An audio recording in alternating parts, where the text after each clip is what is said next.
This is me, Melody, ang babaeng hindi nawawalan ng story. Dahil naniniwala tayo sa kasabihan na ang babaeng magaling gumawa ng story, punong-puno ng insecurity.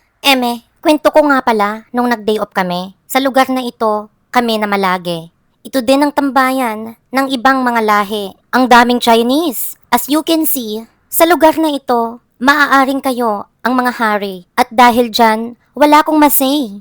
Basta sa amin, ang West Philippine Sea. At sa araw na yon, nag-decide kaming bumili ng mga kagamitan. Pinuntahan namin ng bagong bukas na tindahan. Ala, ang ganda-ganda ang mga paninda nilang kasangkapan. May mga baso, plato, at ibang gamit, lutuan. Nung tinignan ko, ala, made in China, kaibigan. Hanggang dito ba naman?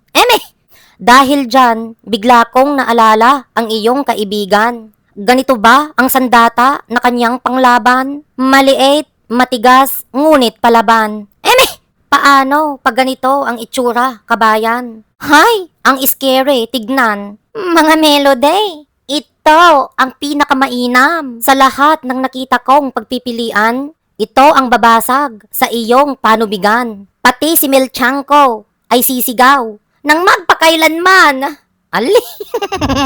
At sa aming pag-uwi, ito ang aming namataan. Mga babaeng sumasayaw sa daan. Naalala ko tuloy ang kasabihan.